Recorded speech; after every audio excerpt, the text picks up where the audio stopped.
I will now invite my colleague, Mr. Richard Carter, to lead us in a word of prayer.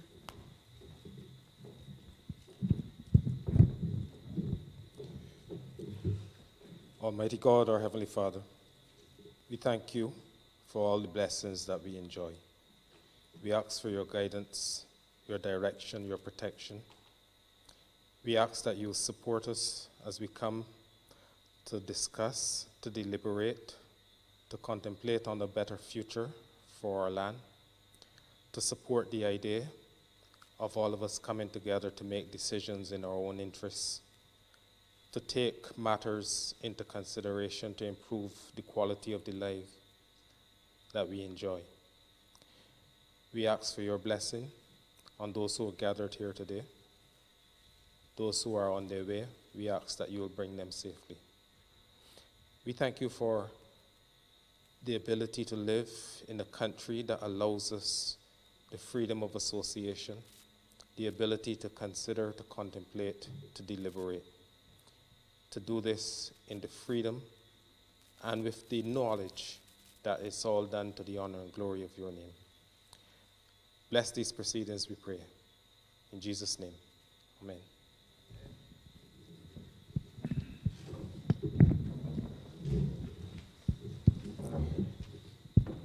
Good night again, everyone. I would like to, at this time, to acknowledge the presence of our Deputy Chair, His Excellency David Comachon, the Barbados Ambassador to CARICOM. And I'd like to welcome all the members of St. Lucie who've made the effort to be here for this town hall this evening. We appreciate your presence, and we hope that tonight will be a very engaging conversation as we're here to share our ideas as to what the Thorne Commission on Local Governance will look like, and we invite your feedback, your questions, your queries, and your suggestions. I would like to first give a brief introduction as to the proposal for the People's Assemblies, and the purpose would be to improve accountability and governance, to engage people participation, establish high standards in the public service, contribute creativity, intelligence, and energy to public affairs administration, deliver critical service to communities, protect neighborhood welfare, participate in collective decision-making and administrative activities that are designed to foster social and national unity. If any of these areas interest you, then this is the right place. I'd also like to take at this time to welcome those who are tuned in on social media. Please know that you're free to share the feed to all of your members who may not have been able to come out tonight but are listening in. We are proposing for the parish of St. Lucie to have at least one People's Assembly at this time. However, as we would have mentioned, we welcome your suggestions if you believe that this may not be adequate or if it may be overkill. We'd also like to, at this time, share some questions that we have for you, where you may also be able to give your input as to what your opinion is for these particular areas. Do you support a system of local government in Barbados? Do you support the proposal that each assembly must be nonpartisan? Do you support the proposal for each assembly to comprise 30 persons? What do you think should be the minimum age for membership on a People's Assembly? Do you support the proposal that each assembly should comprise a mix of elected private persons who live in the geographical area, together with persons nominated from specific departments within the public service? Do you think that the nominated public servant should sit on the assembly in his or her capacity as a public servant? Noting that each assembly may cover more than one constituency, what do you think ought to be the relationship, if any, between the People's Assembly and the parliamentary representative? Should sessions of the Assembly be generally conducted in public? And finally, when would you wish to see a system of local government implemented in Barbados? My name is Crystal Howell. I'm a member of the Thorne Commission of Local Governance. To my left is Adrian Donovan, and to my right is Peter Skeet. Apologies. And Richard Carter. We are all members of the Thorne Commission on Local Governance. I'd like to apologize on behalf of my colleagues who are unable to make it tonight due to various other commitments. We welcome your questions and feedback at this time. And you're not limited to the ones that I would have just shared with you.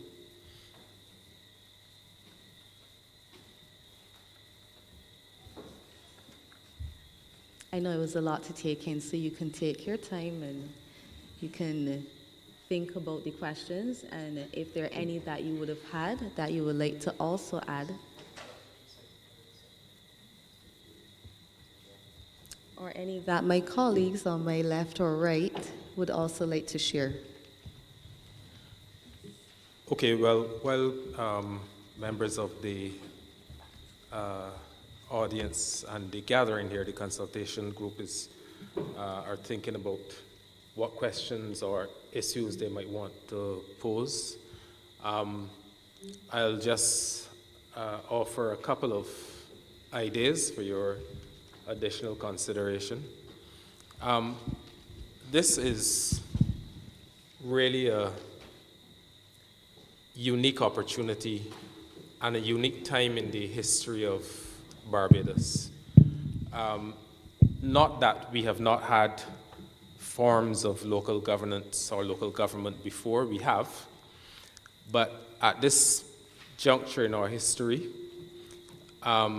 to have a situation where it is being presented as an idea with a number of suggestions to the people of Barbados for them to make the determination themselves as to what shape the People's Assembly should take. That in itself is unique because generally speaking, in our history, the people have been told what form any governance arrangement would take as opposed to having the opportunity to shape, to contribute to, and to help to determine what that form of governance should be. Although a number of ideas are put forward, they're put forward as ideas for discussion, consideration, and feedback, because it would hardly make sense for us as members of the Commission to have determined what shape the People's Assembly should take and simply come to yourselves as members of the public to simply rubber stamp this. So this is an opportunity for you to shape what will, we hope and expect, become an opportunity for us to take greater charge, greater responsibility for affairs that directly impact on us, to have a greater say in the services that are delivered by the government to satisfy the particular social, economic, and political needs that we have, to have an opportunity to determine how these assemblies should be constituted, what should be the breadth and scope of their consideration. All of these are matters that are open for your consideration and for your input. So we want to urge you to take advantage of the opportunity. The plan is to take this across Barbados, to consult as broadly as possible in fora such as this, and of course, as the chair said, through social media as well. There is the scope for participation through social media. To put to the people of Barbados the idea of these 20 people's assemblies, get their feedback, and eventually to present this to the government of Barbados for formal ratification through the House of Assembly and essentially passage into whatever legislative support might be required to give effect to it. I look forward, now in my 7th decade, to being part of something that has not been a feature of my existence since I've been here in Barbados, an opportunity for greater and deeper participation in matters that affect my own life. And the members of the commission, I'm sure, those who are here and those who are not able to be here, I look forward to compiling the results of all of this consultation across the island, and to then come back to the people once all of the consultations have been done with a consolidation of all of the ideas before it is presented to the government of Barbados. So that is a bit of kind of background history and a bit of a forward look in terms of where we are proposing to go with this. Hopefully that has given you enough time to formulate some of your questions and ideas that you might want to put either to us or put even to your fellow members of the community who are gathered here. Well, in backing some of the things to which Mr. Carter would have said, we've come to a parish that, of course, has very strong community links. We know from the community independence celebration that St. Lucy is a very vibrant parish, and it presents an opportunity for, as Mr. Carter would say, for local communities to have a greater say in the delivery of services to the communities in which you love and you have a direct responsibility for. And critical to these consultations and the direction to which the government hopes to take governance is the fact that these assemblies must be viewed as non-partisan. You are elected to these assemblies not on the basis of a political party to which you might support, but your love for your community. We see this as a non-partisan approach to community governance, and it presents a wonderful opportunity, as I said, for people at the community level, whether you're old, whether you're young, to have greater say in determining how your affairs and how services are delivered right into the heart of the communities in which you live. And we are here to offer some guidance. We are here to get input from you and as a way and means of how these assemblies are to be shaped. And as we travel through the length and breadth of Barbados, we are encouraging residents to come out and hear what is being proposed and make a very significant input into the shape of these 20 people's assemblies that are being proposed. I would just like to take at this time to acknowledge Attorney at Law and Member of Parliament for Christchurch South, Mr. Ralph Thorne. He is the chairman of the commission. Thank you for joining us. We have one question from social media. Mr. Nicholas Maynard, he is asking whether there is an age limit for the Thorne Commission. The proposal would have been to use senior members from the government secondary schools, which would suggest an age of around 15 to 18 years old. However, as we would have acknowledged at the town hall that started at the garrison, there are young persons who have very strong and well-articulated opinions about how governance structures in Barbados should operate, and if their school believes strongly that they should be represented, that is something that the Thorne Commission would take into consideration.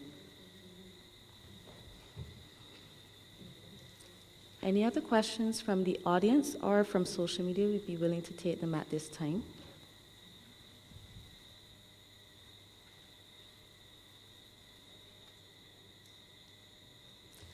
I'm apologizing that we don't have any prizes to offer for the best questions, but we are hoping that you would be very excited about the prospect of having a People's Assembly in your community. I would just like to ask the St. Lucie residents here if they believe that the parish is intimate enough and well-connected enough that one assembly would suffice or would be ideal for St. Lucie. I think we would want to get the opinion of some parishes. We have said 2 assemblies. Some parishes we have said 3, like parishes like Christ Church, for example. St. Michael we have said 4. Some parishes we have said one parish-wide assembly, and St. Lucie is one of those. So it would be good if we could get some feedback from the St. Lucie residents here, if you agree with that concept.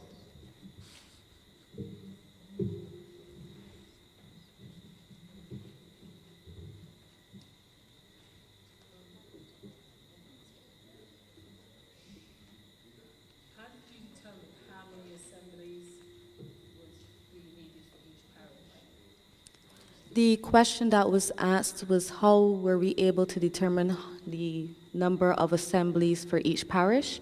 We would have looked at the population density, and that was the basis. As St. Michael is the most dense parish, that is the reason why we would have selected more assemblies. However, if you believe that one is not enough, or St. Lucie could possibly merge with another parish, that we're open to suggestions as long as you have your reasons for why you would want to have it a particular way, and we have enough persons that have this particular feeling. We do not come from St. Lucie. Like, let me speak for myself. I do not come from St. Lucie, and I would not want to dictate to you what your people's assembly should look like. We would give what we would have proposed, but we think it's important to hear from the persons who live here what they would like that to look like, because it is for you. There any other questions? Or I should say, how do you feel about the emphasis on the people's assemblies being nonpartisan?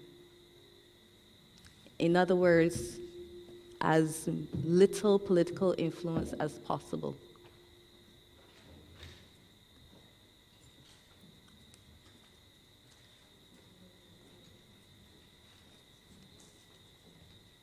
I want to say I'm not from St. Lucie, but I just want to say something.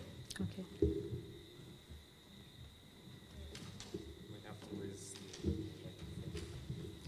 In response to the Deputy Chair's question about the number, whether St. Lucie should have only one assembly or not, and the answer to some extent was you looked at population density. I'm concerned, and I think I expressed this at the last meeting, about using population density, and that we might need to take into consideration access to, based on the available services. Because even although I'm living in St. Lucie, or let me put it this way, I live in St. Michael, but it can be very difficult for me to get to some parts of St. Michael, even with the available transportation. And I could imagine what it would be like in a rural parish like St. Philip, to be able to move around as freely as one would expect, that one could find one central place, unless, of course, the assembly is meeting not at one venue, but that it is a roving assembly, so that it would be able to move into specific areas and so mobilize the people in that area to come out and discuss the issue. But I think that we might need to look beyond just population density. For all the parishes, actually, or where you're placing the assemblies. Thank you for your comments.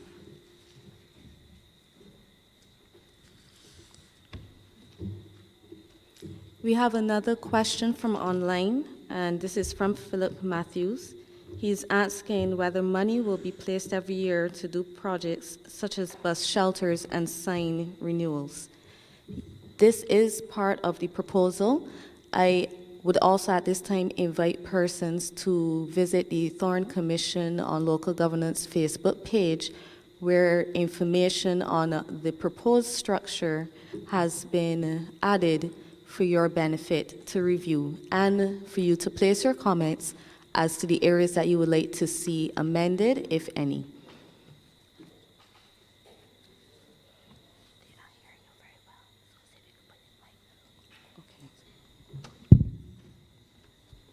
Okay.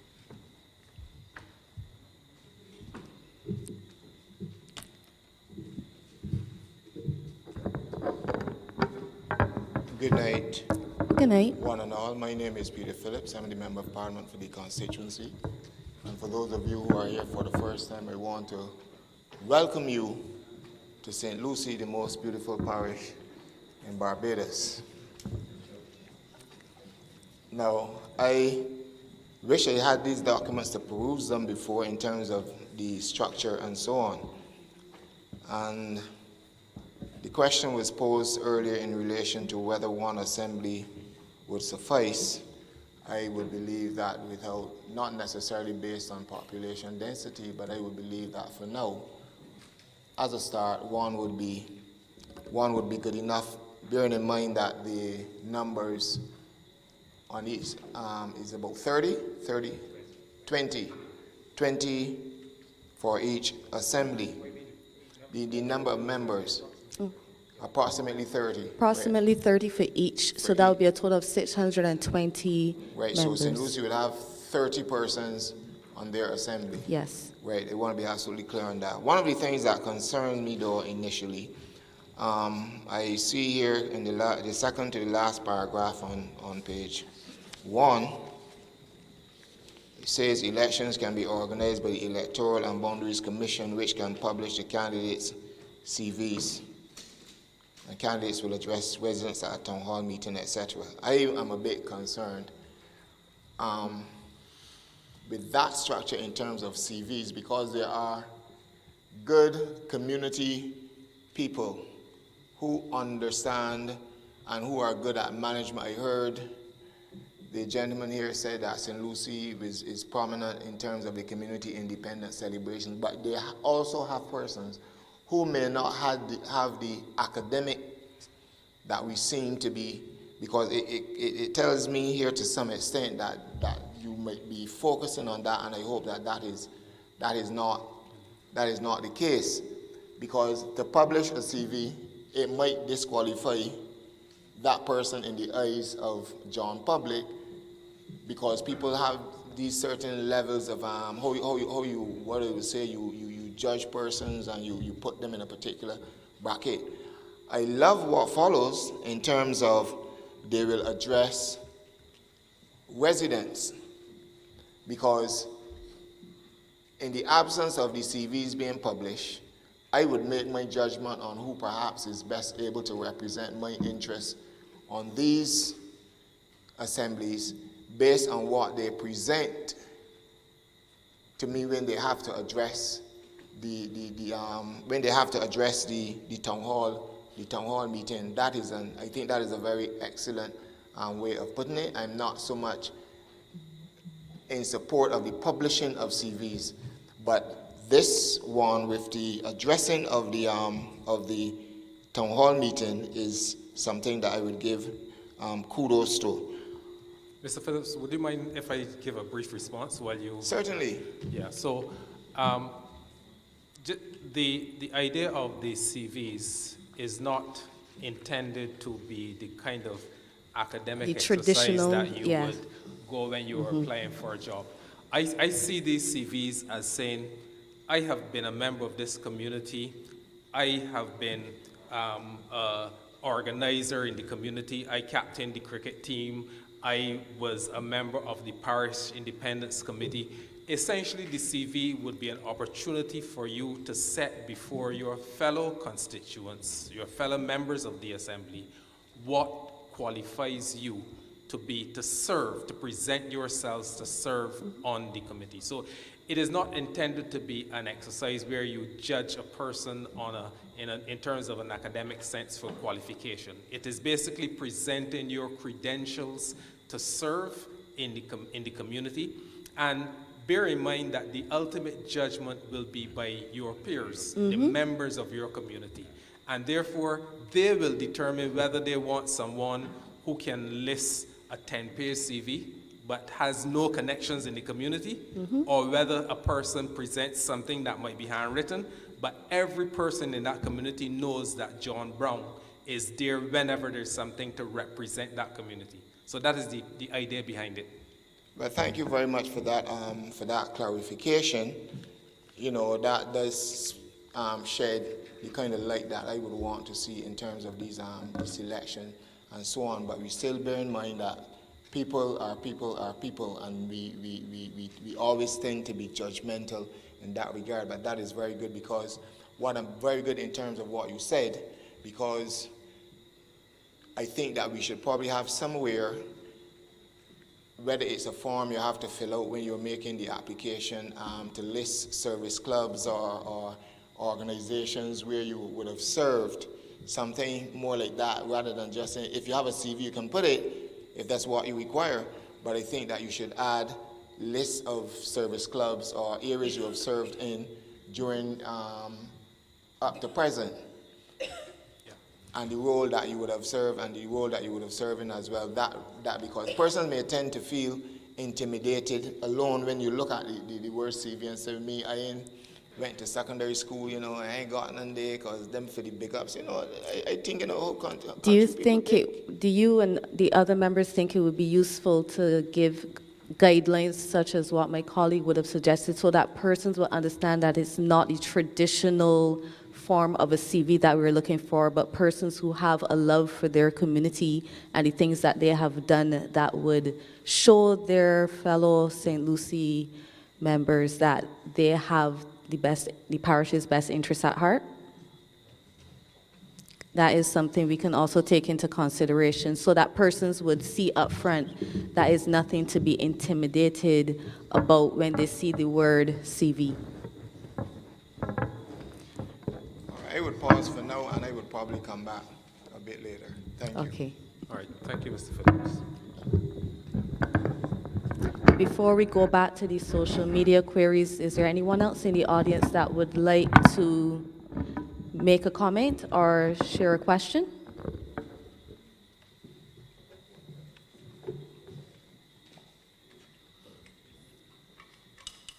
Okay. In the meantime, there was a question as to whether there will be other parishes involved. Each parish will have at least one People's Assembly. The parishes that will have one, it has been proposed to be St. Lucie, St. Andrew, St. Joseph, St. John, and St. Thomas. The parishes that will have two, St. George, St. Peter, St. Philip, and St. James. Christ Church will have three, and St. Michael will have four.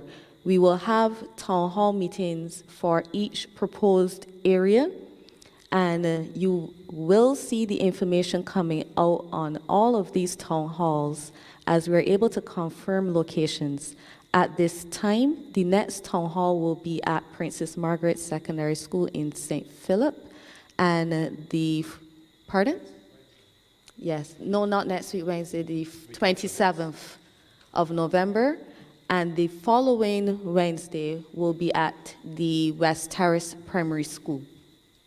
This information is all available on the Facebook page, so you can feel free to join the page, like the page, so that you can have all of that information and more available.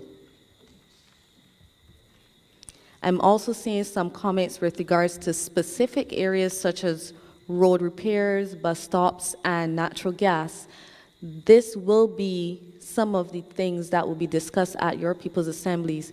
You, the persons for each parish, when you form your committees, will determine which areas are most significant for you given the budget that you will have to work with. So it will not be a case where someone from a government office dictates to you what is most important for your parish, but the persons that you've entrusted as your assembly members will be the ones that will take feedback from the community and determine if bus stops are the most important areas for St. Lucie, then yes, that's what we will be focusing on.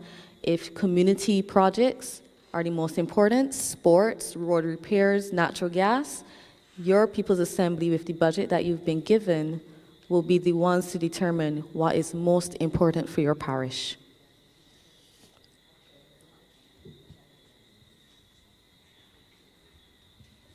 Seeing another question from Adana Grandison. Would there be any training provided to individuals placed on the community well-being teams, given that there are special populations within the group, example, children and the elderly? That is something that we will take into consideration. If we believe that it would be best to have persons who would help to guide you as to how to make sure your assemblies are functioning as optimal as they should be, that is definitely something we could take into consideration, because we would not want one particular assembly to have an advantage over another because they don't have the expertise that would help them to maximize the potential of the assembly. Thank you for that suggestion. While that question is being, or that other persons are considering their questions, it is interesting to reflect on that, because I've had the opportunity to live and work in many parts of the world. And maybe it's a bit of bias being a Barbadian, but I am really convinced that we have within the body of our society the skills and capacities to manage all of the issues that are down for consideration by the People's Assembly. I know that within St. Lucie, we have people who are teachers, people who are probably welfare officers, we have people who are counselors, we have people who work with churches and have the capacities to engage and work with people and understand people. We have persons who work across the public service. We have persons who, by virtue of their education or simple community mindedness, have the capacity to contribute in these ways. Now, it may well be, and it is a good suggestion, that at least some basic level of support and training in procedure may be necessary for the assemblies, particularly once they're getting off the ground. But I do not have any fear or concern whatsoever that in the Barbados I know, we have the capacity to deal with the issues that will present themselves before a People's Assembly for consideration. And I want to ask a question of you as residents of St. Lucie. Do you think that something like a People's Assembly, with no disrespect obviously to the Member of Parliament who is here, could be a feature that would help in responding to something like the recent floods, for example, that impacted on the parish so heavily? It is issues such as this where people who have the direct and personal experience either of dislocation, service that is not being delivered to the standard, or issues that are of concern for them, where these are issues that can be brought before something like a People's Assembly for consideration to demand answers either with respect to farmers who are impacted or dislocated, members of households, people who live close to roadways where the drainage is impacting on their households because it is not properly done and the water is running onto their property. Do you think that this is an issue that you, as members of the community, could hold and consider in something like a People's Assembly, and to help provide answers for yourselves and for the members of the community?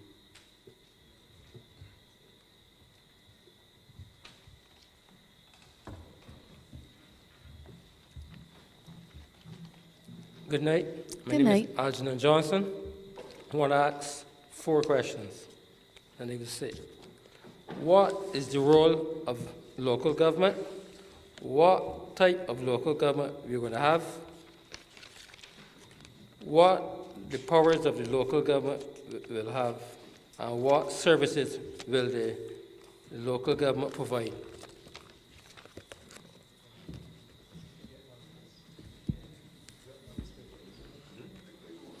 Okay, as the Deputy Chair is indicating, the answers to a number of those questions are presented in the handout which is available. But I will just very quickly, if the Chair permits, just run through some of the possible answers to the questions. And I think, thank you for the question, because I think what you are pointing out is that we, the members of the commission, have to do a better job at presenting to the public the body of the proposals for the People's Assembly, so that people can come to these meetings with the knowledge of some of the questions that you're asking, and then be able to move from there with their own suggestions and recommendations.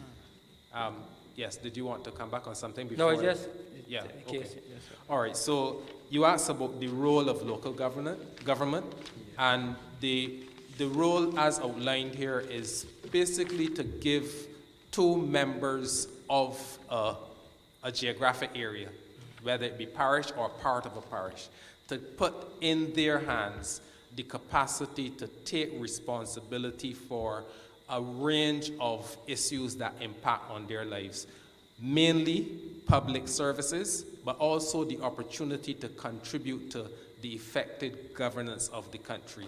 So the proposal goes deeper than simply coming together to discuss issues that affect you. It actually suggests that members of the assembly can put to government issues that are concerning them that may require either legislative treatment or some other treatment by the government. So it is an opportunity, the role basically is an opportunity to take charge of affairs that immediately impact your life as a citizen or as a resident of that geographic area. That's the basic principle behind it. In terms of the type, the question you asked about the type of local government, basically what is being proposed here is an assembly made up of members of the community. Some will be voted for.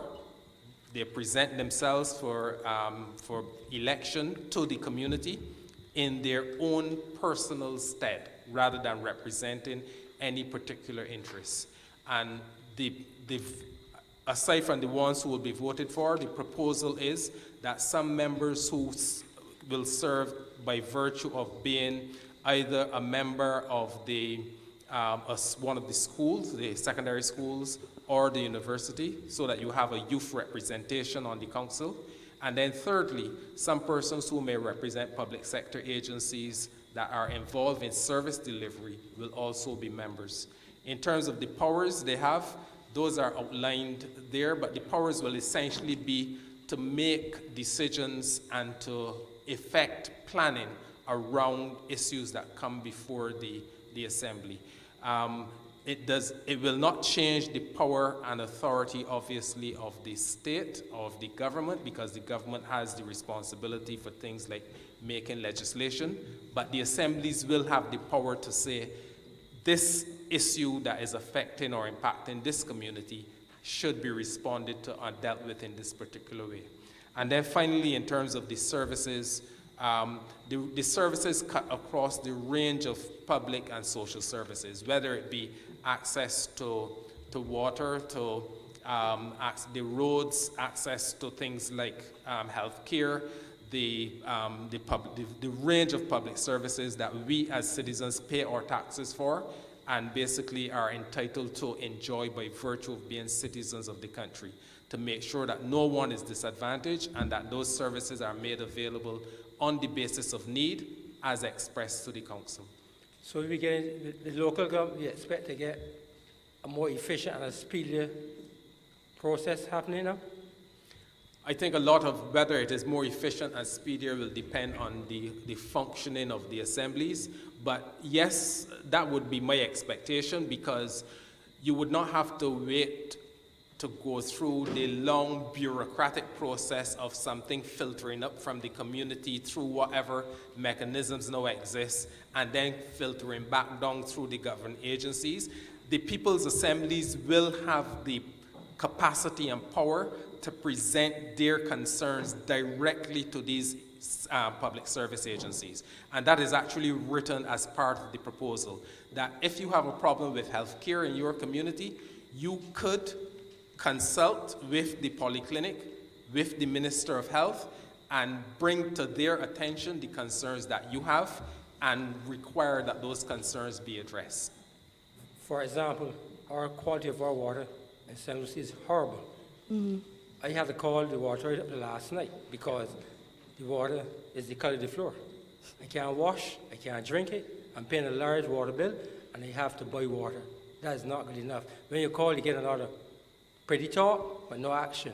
They're not coming to flush the pipes. And when they do come, and you see what comes out, you can't believe this is what we have to deal with. So I wonder, with the assemblies, if we're going to get a process where we said we got to be calling, and the individual could make a complaint to the particular person, and they get a speedy response, because we're not getting a speedy response to what's happening. Like 2 days ago, the current off, water off, you're like in the cave. Yeah. You know what I mean? Because if you got a pump and you got water, you can't pump water because the current ain't working. So nothing can happen. Telephone going off. Everything is like, if you ain't got a cell phone, the Lord help you. Yeah. And that is not good enough. We need, if this is going to happen, I want to see it happen in a real way. You understand me? In a real way. Because we in the north really getting it. Well, I mean, see what happened on Saturday? 9 inches of rain, and 7 see the lockdown. Lockdown, you couldn't even get out. I used to go to classes, couldn't go. Because you can't get out, right? I'd like to also emphasize this is why it's important when you're electing the persons to represent you, that you elect persons you know can get the job done based on what they would have presented, as opposed to persons that you just like. Because you don't want a situation where you have 30 persons and there are 30 persons who may just want to make their professional background look a little bit better, or whatever the case may be. You want persons who will take action and not increase the level of bureaucracy and difficulties and frustrations that you will experience. Remember, this is in your hands, and it's your responsibility as well to make sure who represents you can do the job and do it well. But no, I love the point that you made in terms of St. Lucie being on lockdown. It makes it more important to have persons at the community level with the skills to which you can immediately respond to issues that may be affecting you. Very, very often in natural disasters, we also must recognize that government agencies and the individuals who run these agencies, they also have families as well too.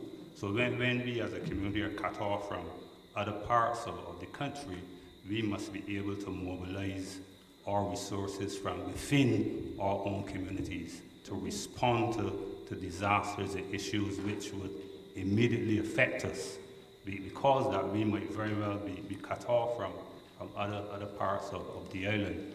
So we're not only being a force to which will encourage government to respond, but we are hoping to empower communities with the necessary skills and abilities to respond immediately to issues that would affect them.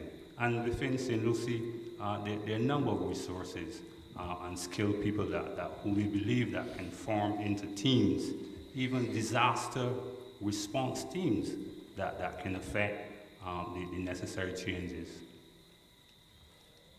I agree in a sense, but over the weekend you saw what happened. So people came together and worked. We did. You understand? Because, as you said, the place was just lockdown, so we had to get together and put your hands to the plow. Right? If these things are going to be put together, we need, as you said, to get people that got local knowledge and can assist when you're doing these things, and not just, as you said, bring, as the lady said, bring the fellow because he good. That's not good enough if this is going to be about, right? We need people that are willing to work, and people that when you call them, they answer the phones. You understand me? Because a lot of people who's got phones, and it's only answer when it suits them, right? You understand? Excuse me.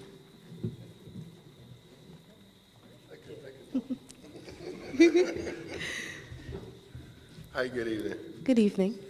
The purpose of this whole meeting is to try to identify the format that will become people's assemblies in the future. We would have given a proposal, but we also want to have your input because as we would have said, this is a proposal, but it must have the input of the persons that it is for. We don't believe that it should just be us putting something on you, but you must also have a say as to how you think it would best work, because I don't come from St. Lucie. I can't expect to know what people from St. Lucie would need or require. No, I understand that, but the structure of your assembly is, you said 30 people? 30 came in people for as- each assembly, As Mr. and there are Thorne 20 said, assemblies in total. I arrived a little bit late, so I might That's okay. may have not heard some of this stuff.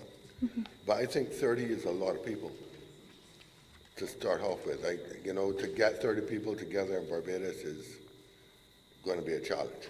Okay. I think that number is too big to start off with, This is specifically for St. Lucie or for? specifically for the entire thing. Okay. Because I think for 30 people to actually communicate and be on the same page is asking a lot. I mean, Mr. Phillips would know he got 30 people right now in government. And I'm sure he can't communicate with all of them constantly. What? Okay? The other thing is how would the people's assemblies actually have authority in relation to the political structure that we have? Because, obviously the people's assemblies is going to have money, which is taxpayers' money. Mm-hmm. And they're going to have to get it from somewhere. So what ministry, or would that be the Ministry of Finance, the Ministry of Social Security, the Ministry of, or would it be from all the different ministries? There will be a budget provided, and the funds that are used will be audited for sure. Okay. So there will, Because I see a lot of, in terms of your budget for, and I don't know what your budget is going to be. I mean, are you going to give us like $25 million to spend in St. Lucie? Or $25,000 to spend in St. Lucie? Because it's going to make a huge difference in what we can achieve. the exact amount of the budget has not been determined. But no, I mean, but these considerations are, I think, as y'all go ahead in this endeavor. What do you think would be an adequate budget? Well, this is the thing. For me, I would say that the people's assemblies should propose projects or make proposals for their specific assembly area. But I think at the end of the time, there has to be a national consideration. Because when you make the national consideration, then in terms of what the finances are, the BERT program, and all the rest of it, you would say, well, yeah, these people in St. Philip want money for foolishness, but the people in St. Lucie want money for something real. Mm-hmm. So St. Lucie gets the money, and St. Philip, you go wait your turn. That was actually a point that was raised at the Garrison Assembly, Town Hall, apologies. It was a very similar point where, as you rightly said, the proposals that may come out of one parish may be, for lack of a better word, a bit more superficial, while other parishes might have very critical needs, and to give an equal budget to each parish, for one parish to use it for something not necessary, whereas another parish may have very critical areas that they need addressed. That's something that we said we would take into consideration because it is a very valid point. We don't want it to be a case where one parish is disadvantaged because they're smaller or they have a smaller budget when they have much more critical needs. So that will have to be taken into consideration as a whole as well. Right, and you speak of needs, but it's not all about needs. It's about some wants as well. And potentially somewhere like St. Lucie, which is rather less developed than, let's say, Christchurch, might have a proposal or a project proposal That helps to develop the profile of might St. be Lucie. might have a national profile even. Yes. And then Mr. Phillips would have to come and get involved and bring that to the cabinet, wouldn't he? I think, just again with the permission of the chair, I think that you're raising some legitimate concerns. And let me say at the outset that we have not gotten, the commission has not gotten as far as a recommendation as the budget, because obviously that falls to the government in terms of issues of affordability and equity and all of those other considerations. So we have not gotten that far down the road. But I certainly, if I were making a recommendation to the government, I would want to avoid being prescriptive by saying you should have this or you should do this. Right. If the principle is that the people should have the power to decide, then the people should have the power to decide. And therefore, if a certain amount of resources is put in the hands of the assembly, then it is up to that assembly to make a determination in terms of the priorities, which ones should receive the resources that are made available. We will always have an equation that says the needs are greater than the resources available. That Yes, equation I will agree. always exist. Yes. And that is where prioritization comes in, and that is where the democratic principle of you're now, as a member of the community, having the choice as to where you spend those resources comes into being, as against those decisions being made outside. And let me just quote, again for the benefit of the entire audience, from a bit from the proposal, that through the enactment of legally binding regulations, the oversight committees, as part of the People's Assemblies, will have the power to carry out inspections of the relevant state agency, to receive complaints from the public, to request and be granted meetings with management of the state agency in order to have discussions about problems and complaints, to suggest remedies, to request and be granted follow-up meetings. The proposal is therefore, as my colleague here was saying about things like the water, you will have the capacity to call the water authority to account for the quality of delivery of service to your community. And the proposal is to have that enshrined in legislation to give the assemblies that power. Apologies, I'd just like to at this time acknowledge the Honorable Minister Cynthia Ford for the Ministry of People Empowerment and Elder Affairs. Thank you for your presence. And our committee member Sherwood McCaskey, thank you as well for being here. Could raise your hand so persons could see your face. Yeah, so sorry, I just wanted to point out that because the question was raised about power. Right, and I think that this People's Assembly thing potentially has the ability to create more confusion than solve any problems as well, depending on how you implement it. Because it's another layer of authority, let me put it that way, that somebody would have to go through to actually have a problem solved. Like in the case of the water here in St. Lucie, which I think everybody in St. Lucie buys water to drink because you can't even brush your teeth with it. But you're saying that it will cause more problems. What is being done now? Well, really and truly, as far as I see it, the solution to the St. Lucie water problem is that all the mains rusty and nasty and need to be replaced. Nothing changes that. So somebody got to make a decision to write a big check to change all the mains in St. Lucie. Right. That's the solution to the problem. Local assembly is not going to help that one bit. Right. Because at the end of the time, that is an infrastructure problem that needs to be fixed, in my opinion. I see David, you don't agree? he's shaking his head adamantly. Do you want to respond? You could use the microphone, please. And let's not be afraid of this kind of exchange, because this is exactly what we are supposed to be doing. Yes. He is saying that as a member of the community, they understand the problem.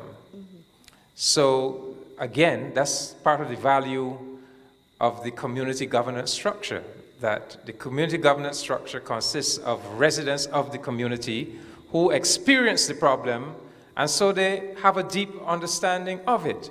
But secondly, somebody, even if the solution is to get the water authority to change the pipes, somebody has to get on the case of the water authority to impress upon the water authority that the priority in terms of changing pipes is right up here in St. Lucie.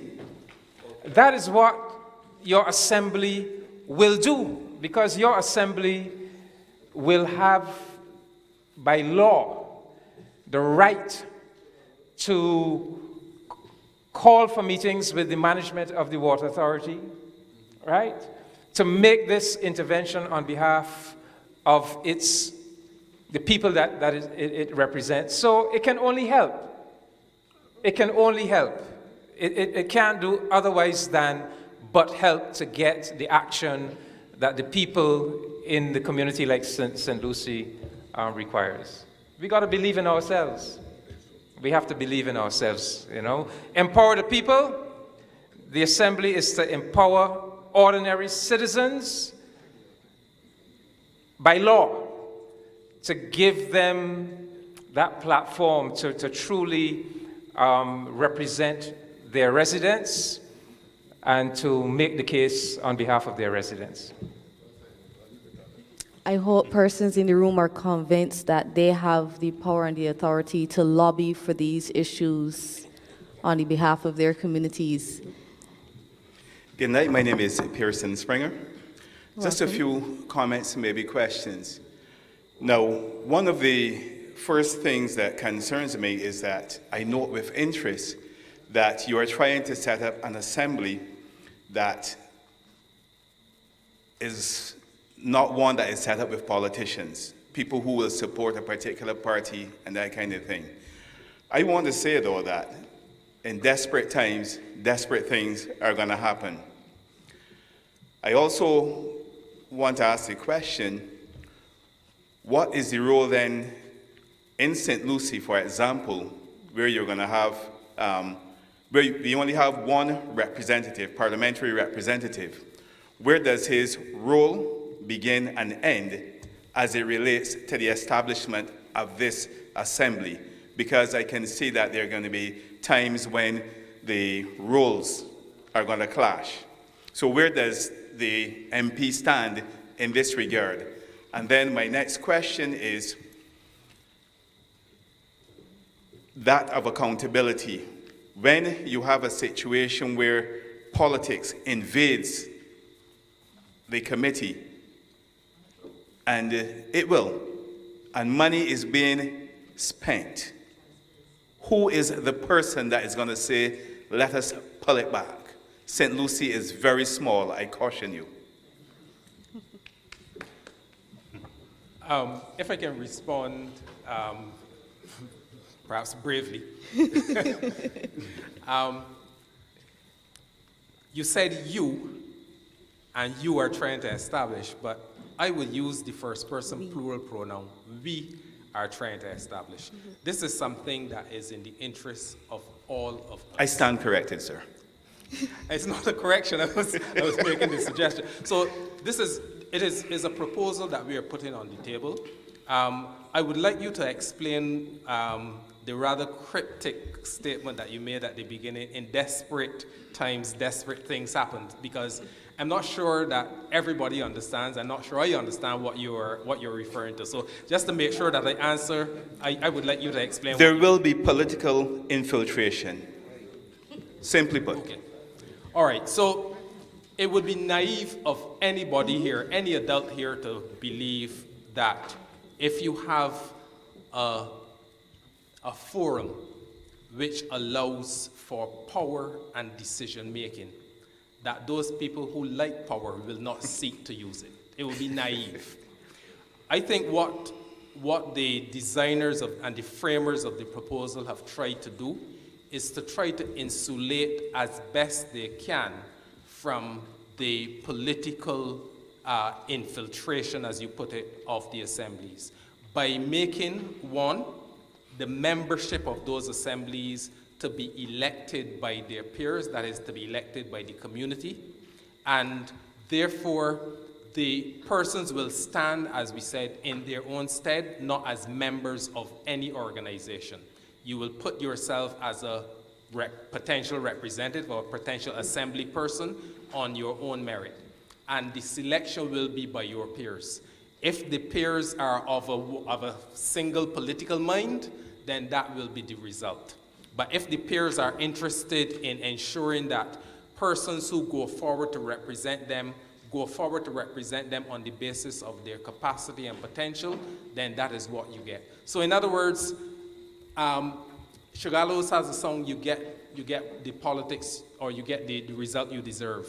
And he's speaking there about the fact that if people fail to act in their own interests, then other people will suborn and take that interest basically on their behalf. So we cannot give any guarantees. None of us who are here can give any guarantees that there will not be attempts of political influence on the assemblies. But I think the members of those assemblies and the leadership of those assemblies will have that largely in their own hands. And if we all, as members of Barbados and members of communities, make a determination that this is about our welfare, I'm speaking too much, I should really give the opportunity to. But if we determine that this should be about our welfare rather than about the politics that basically sometimes make things so messy, then I think that we will have it in our hands to make that the reality. At this point, I would also like to add that that was also a concern that I had when I was first asked to be a part of this commission. And I would have received advice from one of the senators in Trinidad because they have a similar structure there. And I wanted to find examples as to how they were able to make it work. And his statements were that exactly what you said, it happened. In some of the assemblies, persons with a political agenda took over. But for the communities who were determined to have persons who had the best interest of the community at heart, and the example he gave was Tobago, he said Tobago, as it stands right now, does not depend on government for anything. They run as an entity of their own steam. They are completely independent, and politicians cannot get to them at all. And ideally, that is what I would like for each parish, that they're not dependent on any politician or minister for anything, and they can run their own affairs and make their own decisions and directly consult for the needs of their communities without having to be dependent on any kind of political influence. That is ideally what I would like for us to get to, but he was very clear. It is completely up to the persons within the particular assemblies who they elect and who they put in charge of their affairs. Understood. Mrs. Springer, do you have a suggestion as to how we could approach and deal with this issue that you have flagged? Because it is a real issue. Yeah, it is a very real issue. I'm not even sure that I have a solution for it because I know it can happen. I think, though, that the whole idea of having the process looked after by maybe the EBC may help to some extent, may help. But as long as there are people in a parish or a constituency, everybody's going to have some kind of bias regardless of how much we believe that we can have politics out of such a forum. Okay, I want to ask a question, and I often keep asking it. What is so demonic about political infiltration?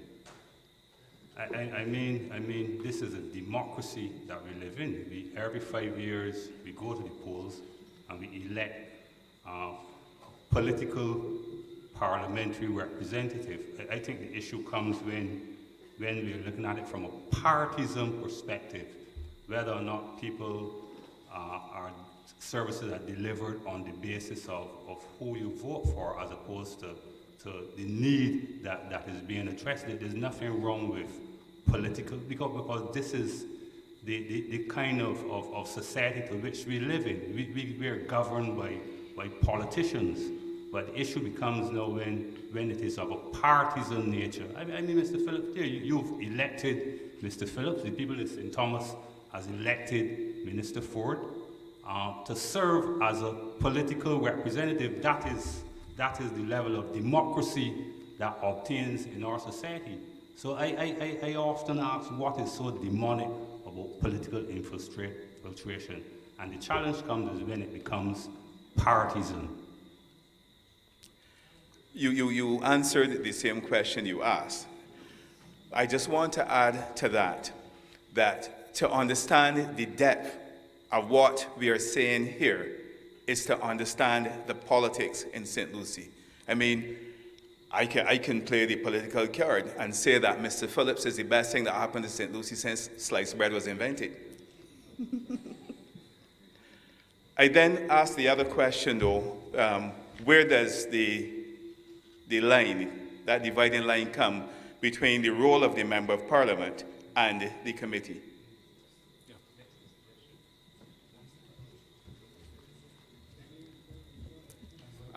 Okay, so we have the chair of the commission here present, who actually prepared, along with the deputy chair, a lot of the principles behind this proposal, and I will defer to these learned gentlemen, both attorneys at law, to respond to that particular question, which is a really important one. Oh, my good schoolmates. Oh, boy. He was in first form with me.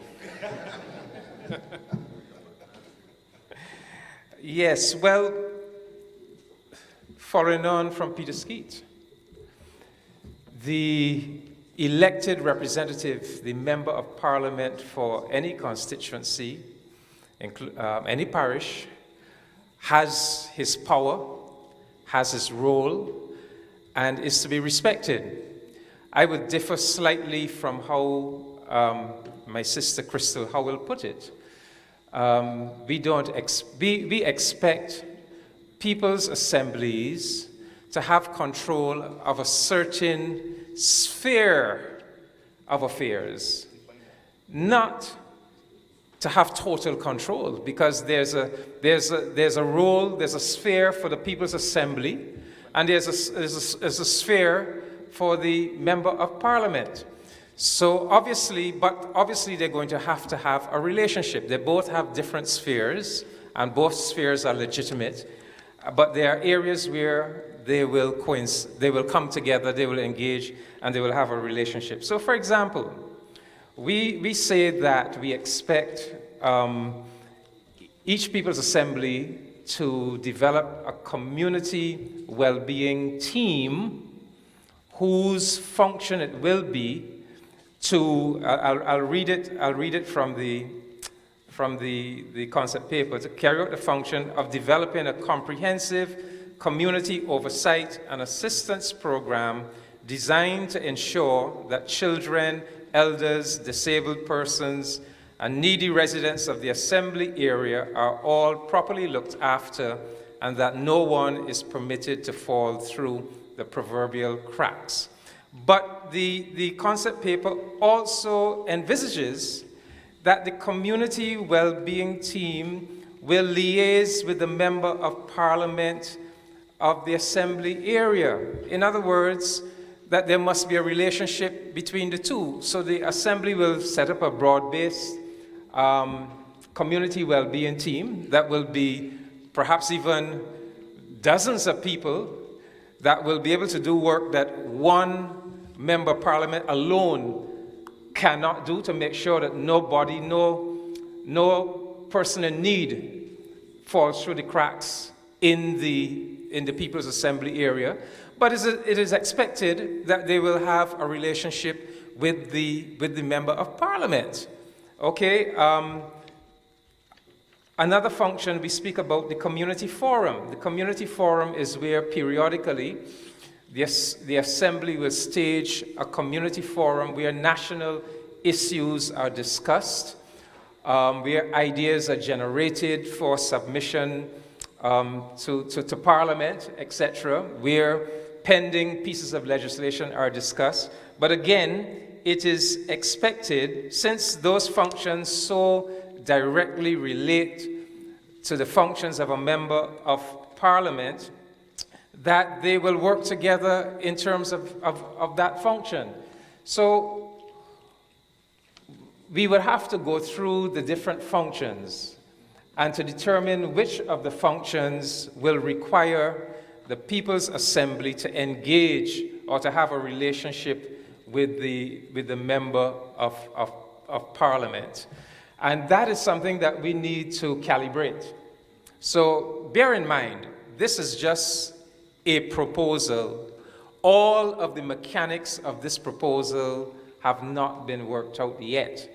It is very correct to say that we have to work out the legitimate relationship between the People's Assembly and the Member of Parliament, and we have to calibrate it properly and correctly in a way that makes sense. But this is where the Commission needs the insight and the wisdom and the suggestions of our people. So, come with suggestions, and we will need the insight and the wisdom of the members of Parliament as well. They will have to have a say in this too, as to how we correctly calibrate the relationship between the People's Assembly and the Member of Parliament. So, ladies and gentlemen, brothers and sisters, this is a work in progress. There's none of us who is omniscient and we know everything. No.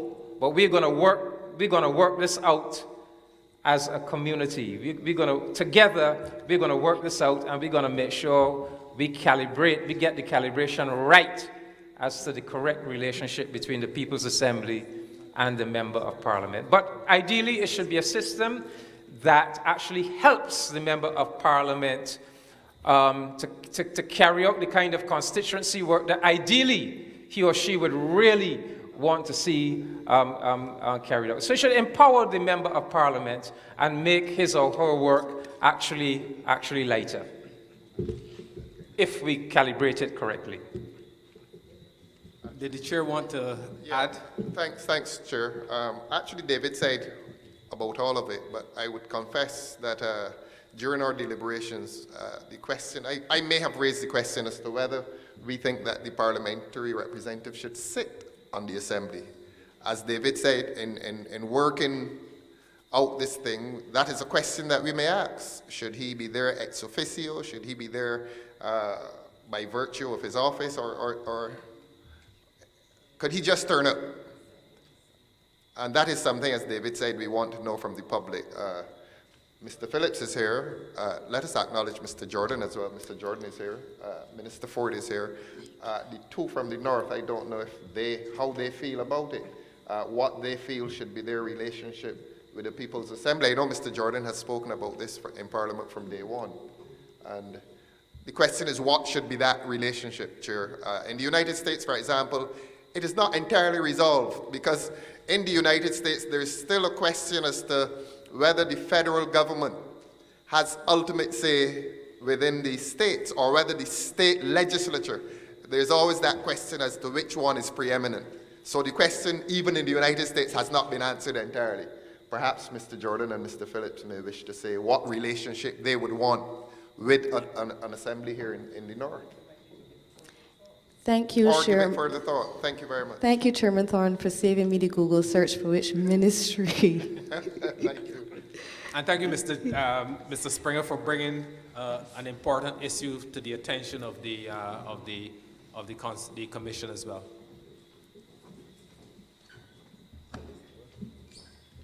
Good evening, Ingrid King. I'm a resident of St. Lucie. I have a question as it relates to the interaction between the People's Assembly and the various ministries. Will there be a formal procedure in place?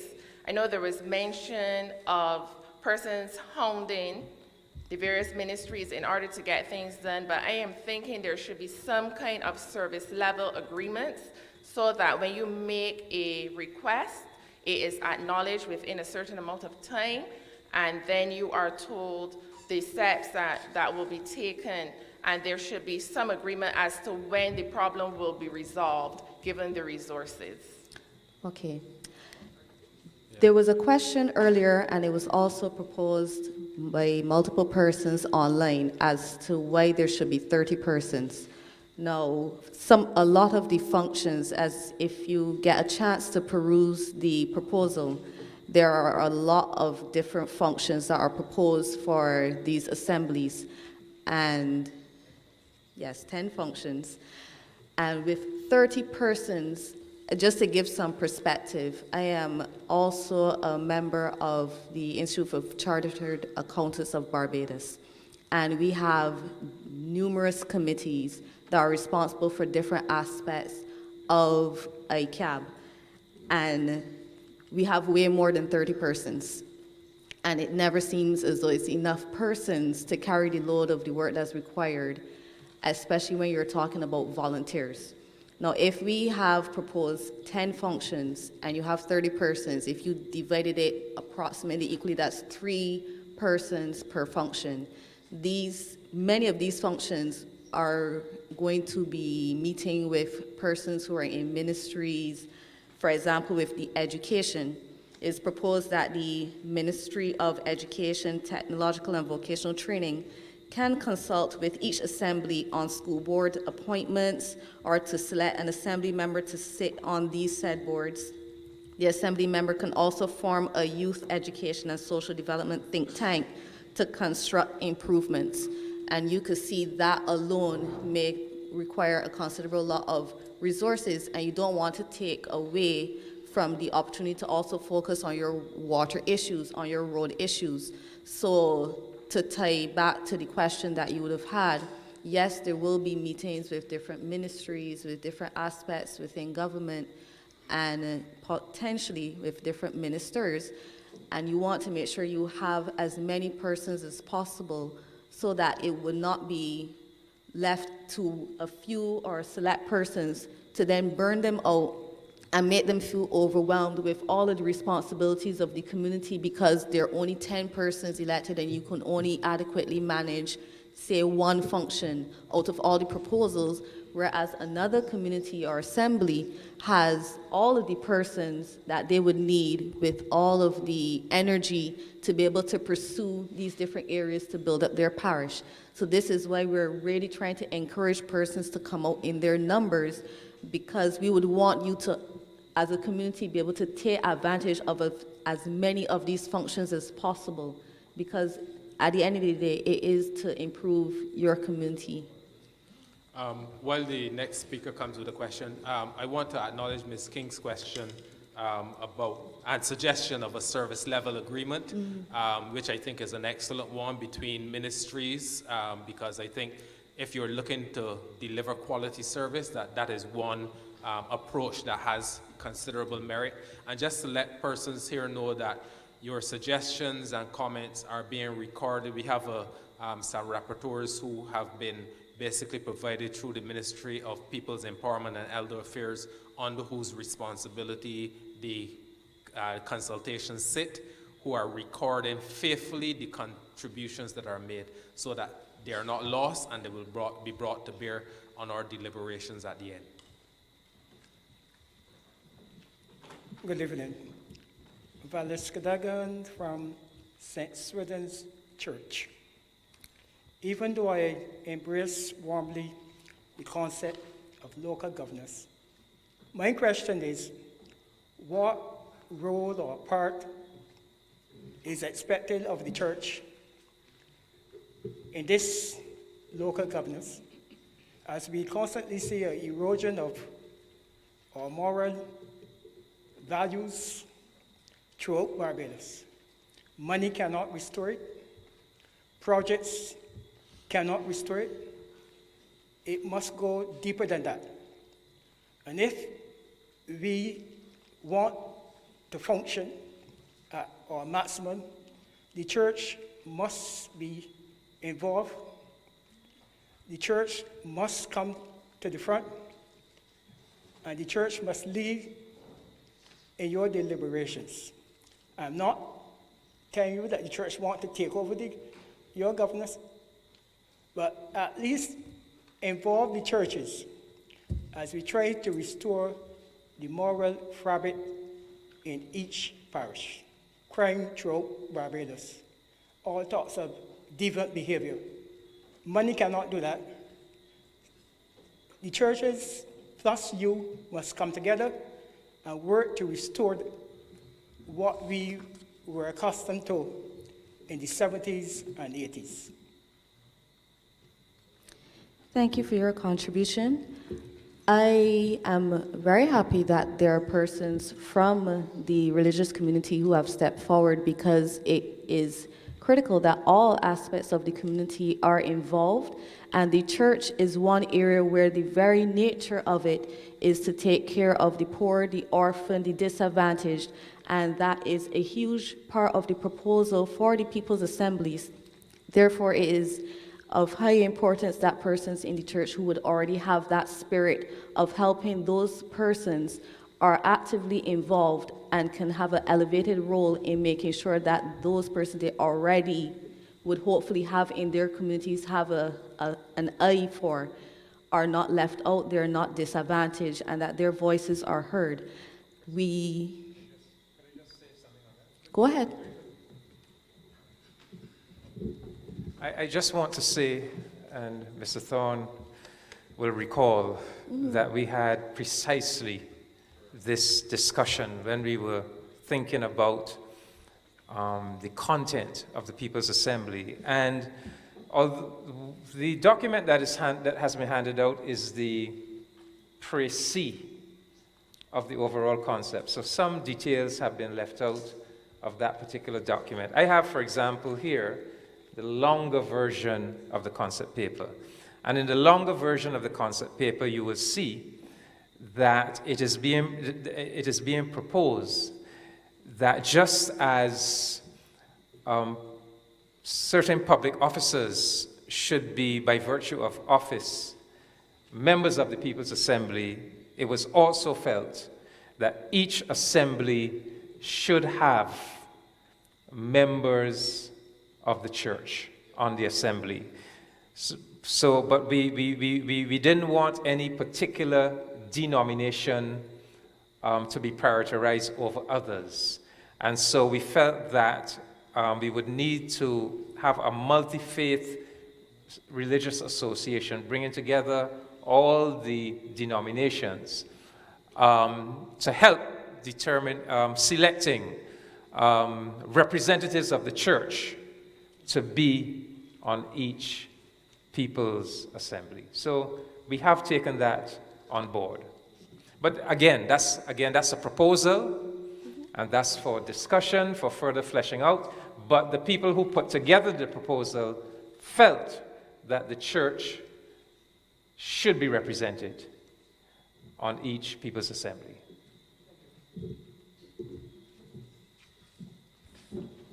Good evening, Winfield King.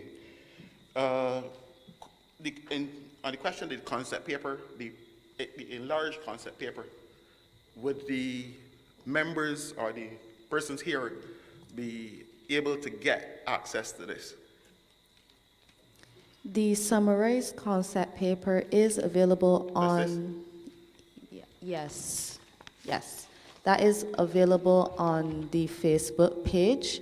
I will have to get back to you in terms of if you want to have access to the longer page, the most appropriate forum, because as you will be aware, social media tends to support smaller bite-sized functions, but to be able to get it out to a wide audience as opposed to, because we do not have a website set up as yet, until we have that formalization where we have a website so that the longer concept paper can be accessible. For now, we have made the summary available on social media. Thanks for the response, but you see, I've had a number of responses from David, I'll call you David, that speaks to things that have already been discussed within the concept paper, and I would have been happy to have it before tonight, so I could have reviewed it and maybe come with a few more things, and maybe have wider discussions in the community, so that we can present or discuss it or present it even further. The question here is the sphere of influence of the assembly. And I think that that's something that we need to really be clear about. The clash between not only the potential clash not only between the assembly and the member of parliament, but the assembly and wider government. We are at the situation now where, based on the current political situation, it may be a lot more even. We need to look at the possibility of things changing long term. The rule that you put in place now should be able to span across all potential issues or potential scenarios down the road. And I would, without saying that it would mean changes in government, etc. When you look at something like the so-called U.S. Constitution and how that is used over time to set guidelines as to exactly how people should govern or how the society should be governed.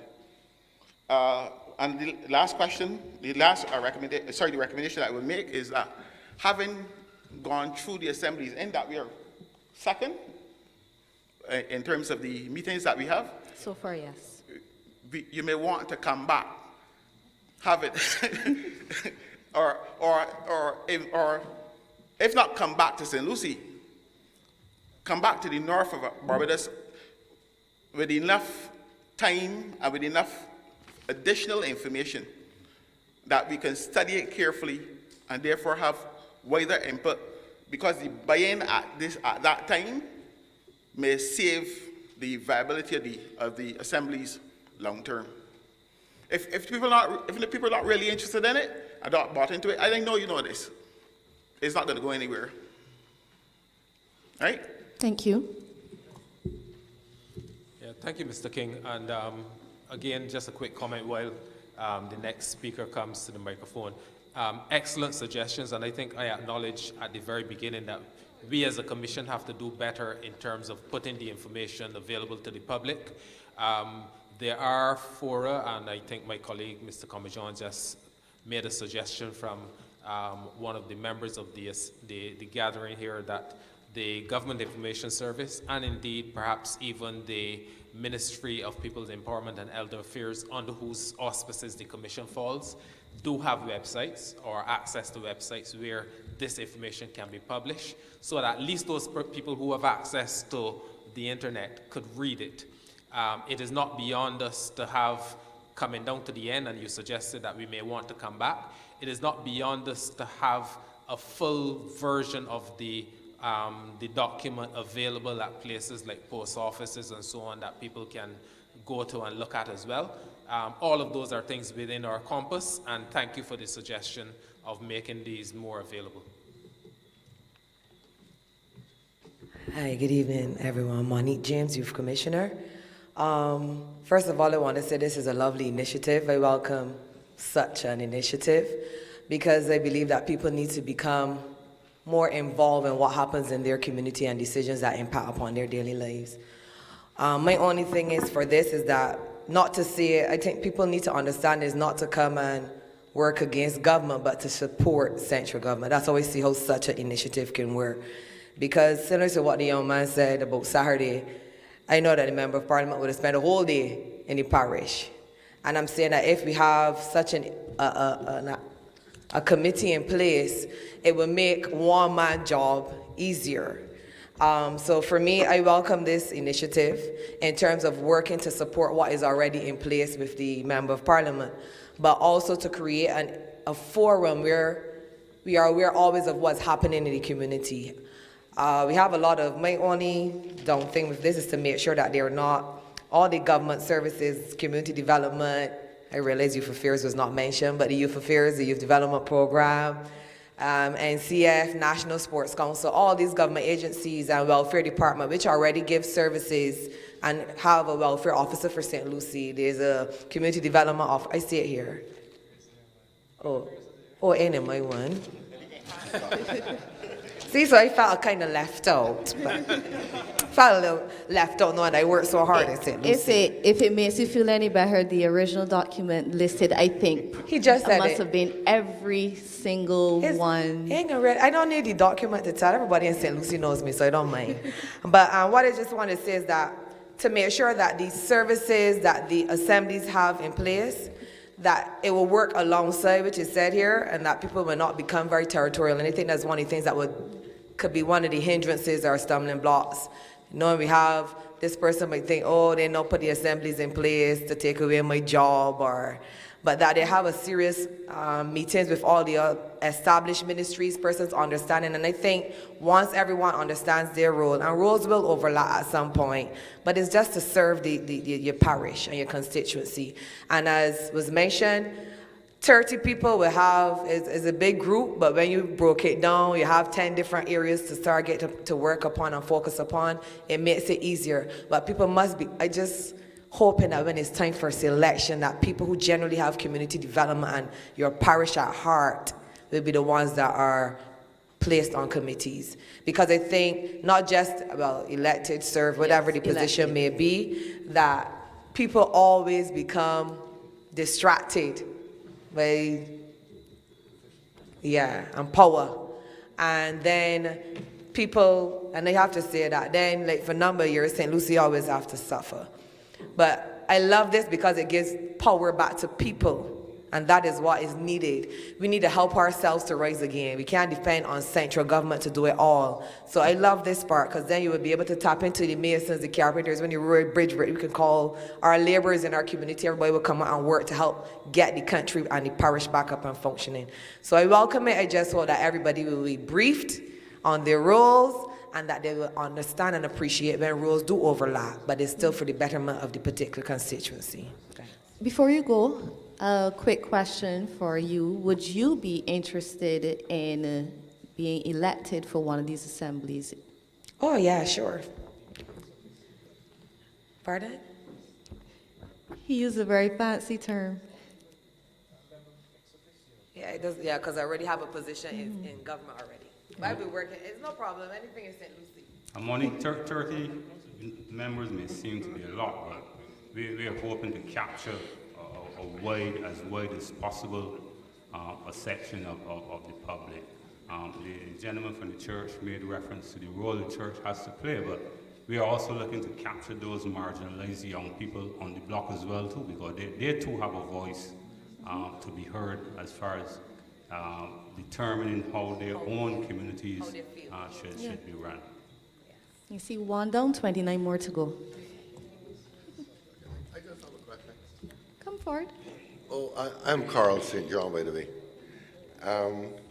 Like, just sitting here listening, I'm getting a sense of that the members of the People's Assembly could be very, very busy in terms of, so how much time do you guys envisage being on the assembly would take up in a human being's life?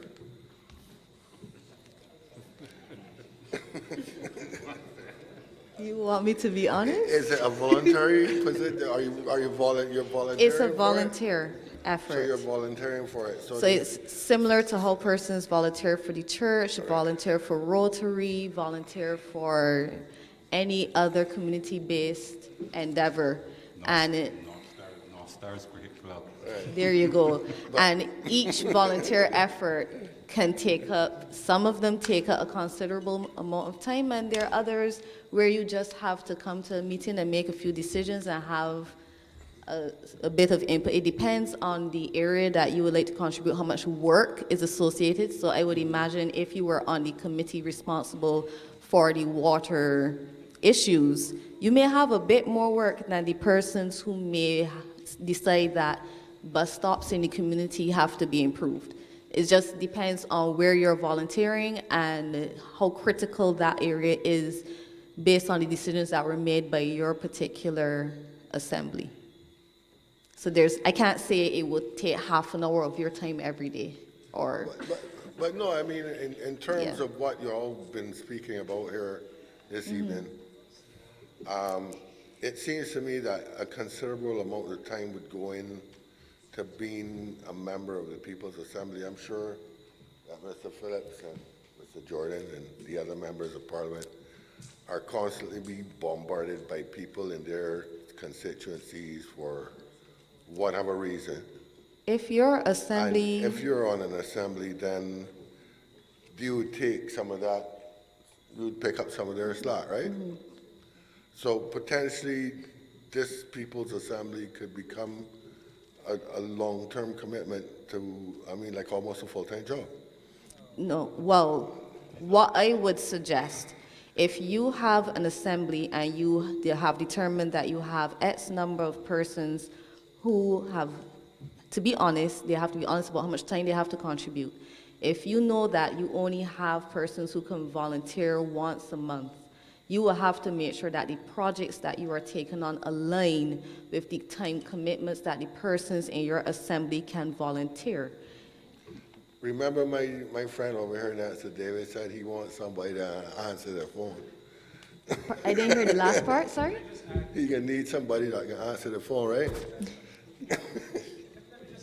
Yeah, come on. The assemblies are going to be able to co-opt residents from the community to assist. For example, the community well-being team. Obviously, the community well-being team that is going to spread out across the assembly area to ensure that people are properly taken care of, people in need, no one is permitted to fall through the cracks. Obviously, they're going to co-opt residents of the community onto that team. And we should not have any fear about enlarging the numbers. In fact, our fear should be just the opposite, about reducing numbers. The principle here should be the more, the merrier, the more, the better, because it's all about involving citizens in the governance of their own community and getting them engaged. So some of the committees that will be set up, the assembly will be able to co-opt persons from the community who wish to come and help in that particular area. So there should be enough hands available that no particular person is totally burdened down with working with the assembly's work. But I noticed that some of the questions you've been getting from social media seem to be suggesting that the assemblies are too large and they should be smaller. No, it's a voluntary thing.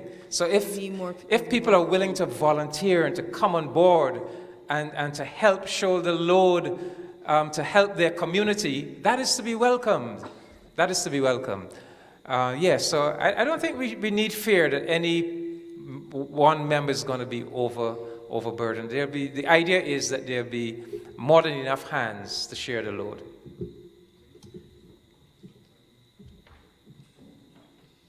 Okay, Mr. St. John, thank you for your comment as well about the time commitment, because it is a legitimate concern as well. And I know that a number of people here have raised very, very real issues. People obviously have experience in the operations of these things, because some of the questions and issues that people have flagged are really important issues for the commission to go back and consider, because I think it might have been said earlier, but to emphasize that what we are conceptualizing is a volunteer people's assemblies, that this will not be a paid position. The idea is that you're working in your own self-interest. And this issue about people being given money to look after their own interests is something that we have moved basically into in Barbados, and it's something that we probably need to leave behind. Good evening, Hans Williams. I'm glad you mentioned on your last point that fees is not paid for this volunteer work, because I believe one should have a love for the community, love for the parish that one lives in. We depend on ministers as soon as we got a problem just to give him a call to solve one's problem. Water brown, let me call the minister. Roads damaged, let me call the minister. There's certain things we obviously cannot do on our own that we will need to call the minister. However, there are things that we can do within ourselves. I find that in Barbados, everybody has an opinion, but they do not take initiative to do. Also, in regards to the committee, going back to the point I made about the one loving the community, or for broader, loving Barbados, loving people as a whole, that person elected, and Miss James, I really would love Miss James if she ever get there, to be the one, because she is someone who really loves the community, not just the old and the young, as you know, she loves the young, but it would help us to develop the youth and the structure and some of the aspects of what is happening in Barbados. As I said, we're depending on Minister Phillips, Minister Jordan, Ms. Ford, Mr. Thorne, Mr. Commercion, and those of Parliament. But if we could empower ourselves and put in 30 members, I think that's still too short, because we have 30 members in Parliament, and we still think it ain't enough. So 30 members in this group, and the links for each member, because it's volunteer. We got enough people alongside the paling, smoking contraband. Let me pull some of them off the road. Get them to really help the community. Check on Ernest, we call some old name or something, but to help them out. The bushing program, we had water problems. But we can see everybody say, oh, we can't go to St. Lucie, but how many help to clear the area around them? The first thing they can do, they can call Mr. Phillips. And if they can't find it, they call the permanent secretary, not permanent secretary, permanent assistant. And as soon as it's doing the way, we talk up to May 24th, is May 25th, the election was May 25th? 24th? God help me, getting old now. But we wait until we got the power of the X, but we ain't got no power of our own self. So we really need, I'm sorry that this forum is not bigger than it actually is. And I analyzed it for myself, within my heart, and I've seen that after election day, when we call the forums for people to really get community-based, there's always a drawn back. But I was one who went when the new government was being sworn in. And if you could see the amount of people up there, and the Prime Minister said, many hands make light work. The first thing out to everybody, but nobody is doing anything within the community to make it light. Not enough. And then, but let me stand corrected by you for saying not enough. I say nobody, because we waited for 30 people. And it's not right. Another point that I want to raise is, and as you said, the time. Because if somebody can only commit 2 hours or 8 hours or a day that I'm off, the person really can't do too much. If somebody know you got Broomfield, got an issue, and he can only do that when he off, to call the water authority.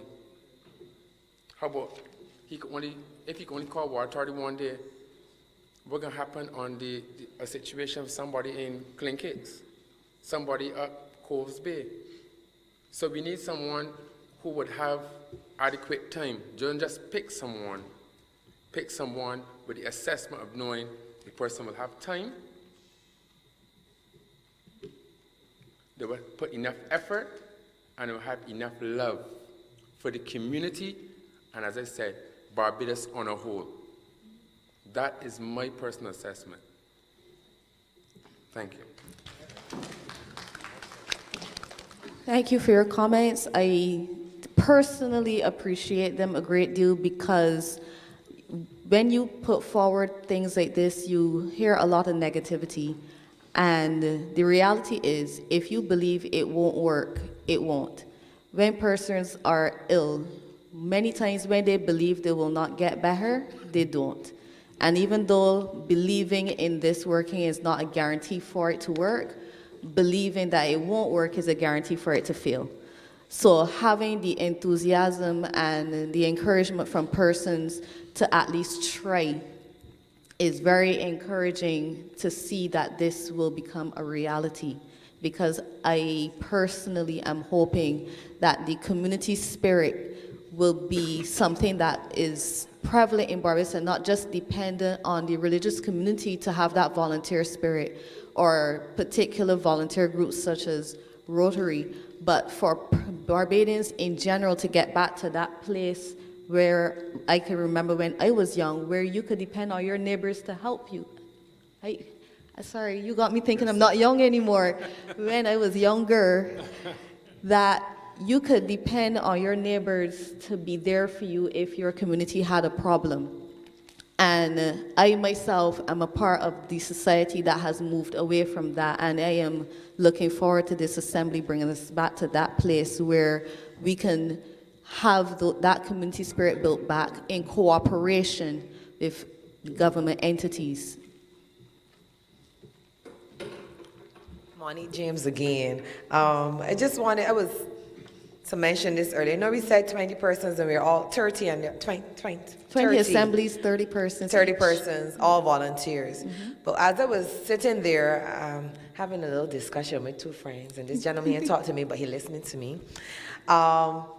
I think it still needs to have more structure. You need to have at least an admin officer, someone who will be able to collate all the information and pull the stuff together with all the list of volunteers in the different categories and positions in the community. You would need to, I think it needs to have at least an executive, a main body of at least 10, and then have all these subcommittees who will report then to the head body in terms of structure, because having 30 people come in and meet all the time and everyone reporting. And then they should have a set place and a location so everyone in St. Lucie will know this is where the office of the assemblies will be. And we can call this number. So if they're all volunteers, people have jobs. So if we have something that happened between 8 to 4 while I'm at work, how would they be able to reach someone? Similar to what the gentleman said, they're all volunteers. They will have their own personal cell phones. I know we have to give back, but we have to still bear in mind that we have their own personal lives and we're going to give a certain amount. So I still think that there should be a set office to which, I don't know if that is part of the plan or if it's in document, I don't know. But if they should have an office and at least an admin assistant who's responsible for putting stuff together. Yes, we can have, or even if you have, university students have to give back their 150, but have somebody who will constantly be present, even if it's still volunteerism, to manage the administrative and the clerical part of the assembly. All right, thank you, Ms. James. That's an excellent suggestion again, that, and obviously something that the commission would have considered, that you cannot have an assembly that is expected to take on the range of responsibilities that we have outlined without having some level of administrative support. And that level of administrative support will have to be at least, semi-permanent, that you will have to have some kind of structured administrative support for the assemblies to function. Well, thank you for the suggestion. I would like to suggest that that person should be the member of parliament office, or his constituency office, Oh, you would like them to be based at the constituency office? Just to bear in mind, however, that, and yeah, I hear the suggestion, but to bear in mind that the people's assemblies are not going to be constituency based. So they will, for example, be, let's say St. Michael. I don't even know how many constituencies St. Michael have, but there will be 4 assemblies. Right, so there will be 4 assemblies. So you will not have a perfect alignment between constituency and assembly. And I think that that's a good thing. It is one of the things that will help protect the assembly. But I think the suggestion of perhaps some of the administrative support coming through the parliamentary representative or representatives is one that the commission will certainly consider. Of having no affiliation to a political party, because there might be persons, our member of parliament is very pushing with anyone and everyone. By the end of the day, we still got to bear in mind that this is supposed to be a body that creates a forum for all persons in a parish or constituency. And when we say, okay, you can call the constituency office at such and such, this person will see it as a political thing and not necessarily having no transparency. I think it should have something separate and distinct, but you still maintain the working relationship with the member of parliament. We appreciate your comments with the separation of the assemblies from the constituency to negate the impression that it would be something political. Yes, the time has flown very quickly. We have approximately 5 more minutes left. So if there's anyone that would like to squeeze in any last questions, I would invite you to take this time, and we definitely do take the suggestion that we may have to come back. You wanted to ask a question?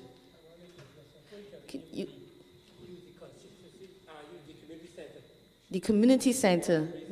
Yeah. Thanks for that suggestion. That would definitely be taken into consideration.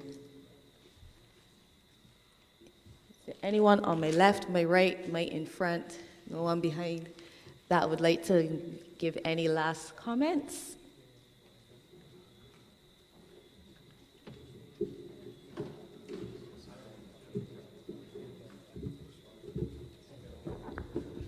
I would have introduced myself already, and I'm just here to express my appreciation for having this forum in St. Lucie. Very often, everything stops in terms of town hall meetings by my good friend and neighbor in St. Peter. But I'm happy to see that you're changing that.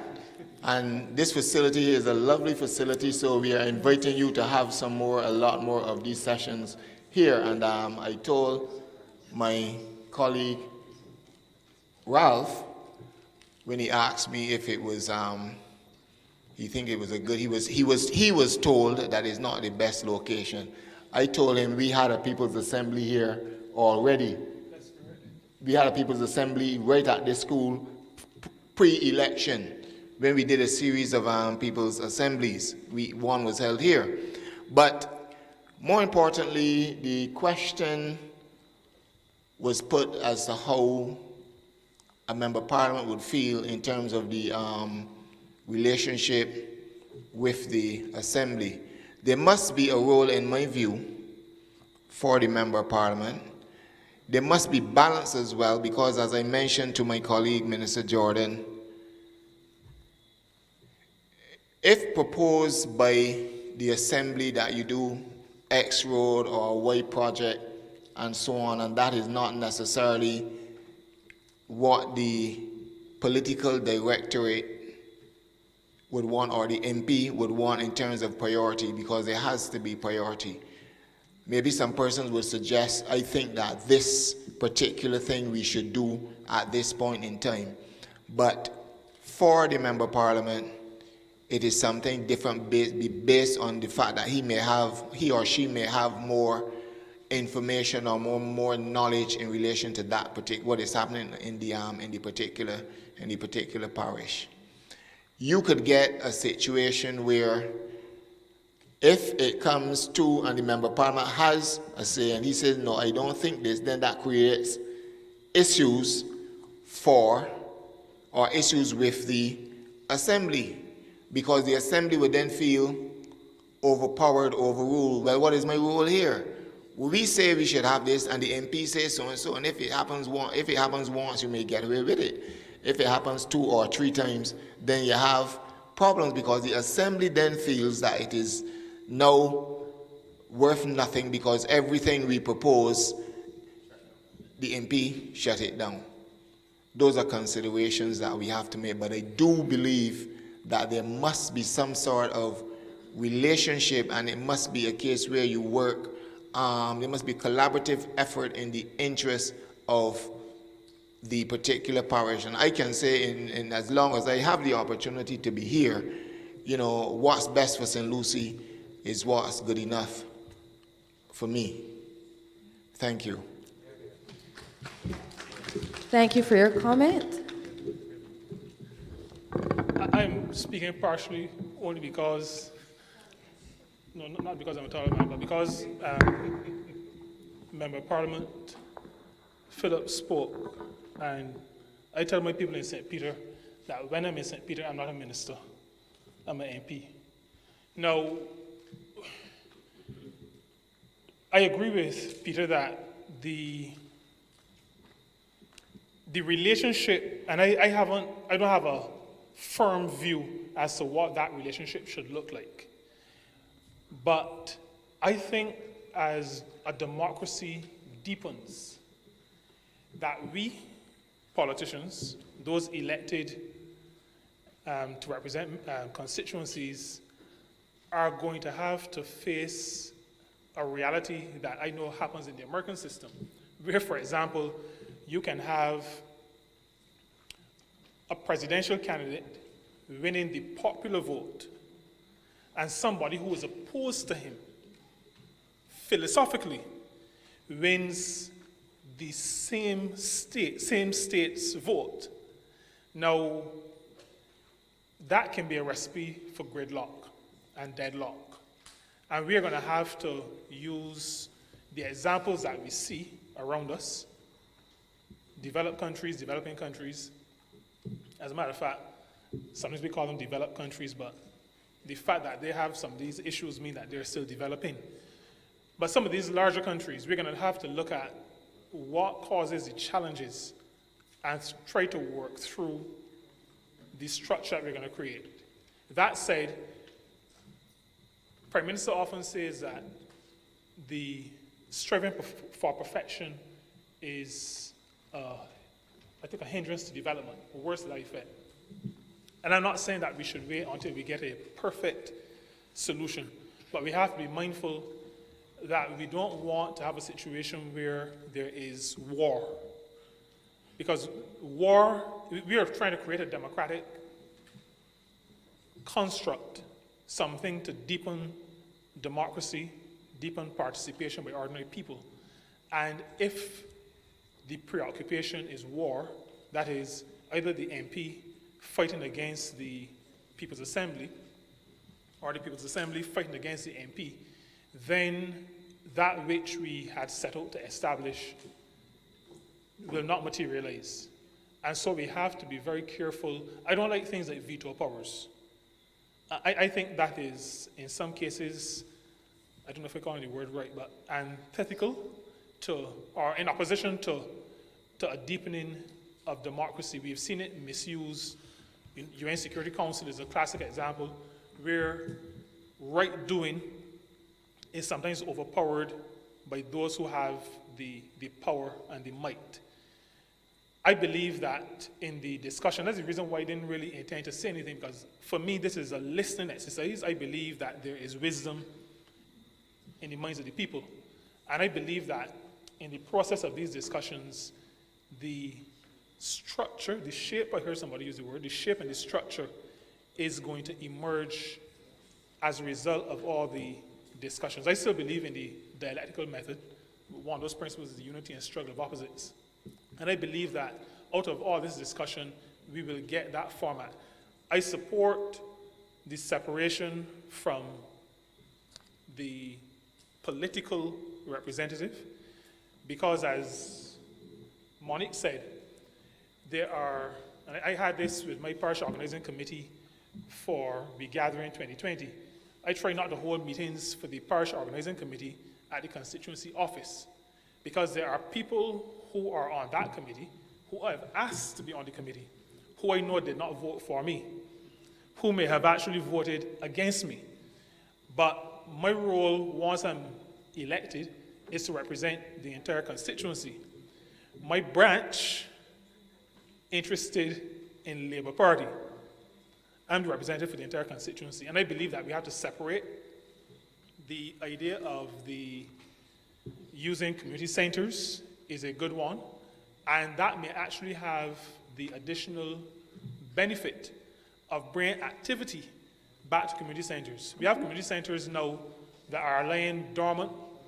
When just break out one a week, and the activity that you would have known from years gone by that used to happen at community centers isn't happening anymore. And I think if there was something that was pulling people to the locations, then we may see a resurgence of activity in those locations. And that would be a benefit over and above just having the People's Assembly there and people coming to meet, but it now becoming a focal point for developmental activity in the parish. And I think that will start, well, at least will help to change the minds or to reorient the minds of parishioners that this is a place for me. This is a place for ordinary people. This is a place where development can happen, whether it is bringing an issue to the People's Assembly or whether it is now thinking about starting some kind of class in that space. And I think those are some of the benefits. Now, I also want to, I don't often go on the defensive, but I think I need to say, with the best will in the world, no one person or few people, I want to support Ambassador's comment about widening the participation. No one person, and the reason why I mention defensive is because I'm not speaking as a politician with a few months of experience. So let me give the experience first. I think that will explain my situation. I heard some of my colleagues talking about personal assistance. And I thought, my background is business. I thought, that is politicians trying to find a job for somebody. That was my position. So I didn't have a personal assistant. I had two phones because I had my work phone and I had a phone that I was using so as not to use my work cell phone. I was able to keep the work cell phone, so I had two phones. And I realized after about 2 or 3 weeks that when you have 200 messages and a full-time job trying to chase down public servants with a boss, a prime minister, who is telling you to roll up your sleeves because you're not getting a production from them, so you got to do a lot of stuff yourself, I was not able to manage that. It was just impossible. I have a wife and I have 2 daughters. And I have told St. Peter that I am breaking up my family for nothing, including politics. Now, that meant that I had to find a way to manage the situation because I cannot just say, well, I'm done with the people. I was elected because I wanted to be elected to serve people. So I had to give her my cell phone. Now, in the intervening period, I had a situation where people were saying they couldn't get a hold of me because you're in meetings all day. I've been in meetings since 9 o'clock. I stopped at home for 2 minutes, and that was to take out my bag because I didn't want to keep it just in case something happened. And I came straight here. I ate my lunch on the road after I left my office going to another meeting. Anyway, all that to say, in order to be effective in delivering service to people, there has to be a broadening of the load. The load has to be spread some more. The idea that a few people, well, first of all, this concept moves away from having one person having to respond. I have 8,000, over almost 9,000 constituents. Now, if only 5% of those call me, it is unmanageable. And every person is an individual. So when an individual can't get hold of me, it means that I now big up and I'm not responding. Now, each of the other 200 are saying the same thing. Then 50 more I may get a chance to respond to. If we are to avoid the feeling that people get, that they get with politicians, that they're not responding. If we're to avoid that with the people's assemblies, it means that we have to really spread the load, really spread it, especially given that all these people have full-time jobs, or will have, or could have full-time jobs. So as not to create a situation where you turn people off almost immediately as you launch from engaging, because they say, well, look, I tried to get through, nothing happening, and I told somebody this 2 months ago, still nothing happens. We have to make sure that the load is spread enough. Now, I also finally want to say that somebody mentioned service level agreements. Yes. I think it was service level agreements, along with making sure that this idea is not destroyed upon birth, has to be, and I'm not speaking to myself and to Minister Phillips and Ford and Thorne, along with this has to be some serious work in the public service of Barbados. I spend hours every day hearing, and we had a meeting today where we heard another complaint. People trying to get through to government departments. I just came from hearing another long story being pushed around, but I don't know, talk to this person, talk to that person, and you just keep moving. Volunteers who don't have, or who public servants don't feel have, let's say local standing, have some power, may not get listened to. Mm-hmm. So you may have a person calling saying, well, I'm the chair of the People's Assembly. Now, you have to make the assumption that that title carries some kind of weight with the person who you're speaking to on the phone. Mm-hmm. If they believe it has no weight, when they find out, when some of them, I don't want to say all, when some of them find out that you're a volunteer, then you get treated, you might get treated just like any other ordinary citizen. And so we have, at the same time that this is being presented to the public, there has to be a concerted effort to have the public service responsive. Now, I told that same group that Minister Ford and I met with, the public service is like an aircraft carrier. We want it to be a jet ski. A jet ski will never be an aircraft carrier. It will take much longer to turn. My suggestion, this is still my final point, my suggestion is that, but politicians always talk too much. My suggestion is that for these service level agreements to work, we're going to need to have, while we work to change the psyche and everything of the public service, identify some decent, hardworking, well-meaning people in the service, in particular departments, mm-hmm. that can act as liaison mm-hmm. for the People's Assembly chairs. A couple of people in every department or ministry, especially the ones that we're focusing on in those 10 areas, who the person knows, I can call this person. And this person will assist. They may not be in a position to make the decision you want or to send the garbage truck, as the case may be, but that person will need to function as the go-to person who says, all right, let me speak to whoever, and that person does the running around within the ministry and then gets back to the person of the People's Assembly. I know there's also a proposal that representation from some of those departments sit on the Assembly as ex officio. Now, if that person is going to be the person, then they will need to understand that they will need to be doing some running around. That will mean that within the structure of the government department, it will have to be understood that that individual is going to be spending either most or all of their time facilitating the work of the Assembly. That has budgetary implications. It means that they're pulled out from some other substantive function, and they're going to be doing this coordinating, running around kind of role, trying to get action. Mm-hmm. Because only action is going to make this credible. People are going to need to see results.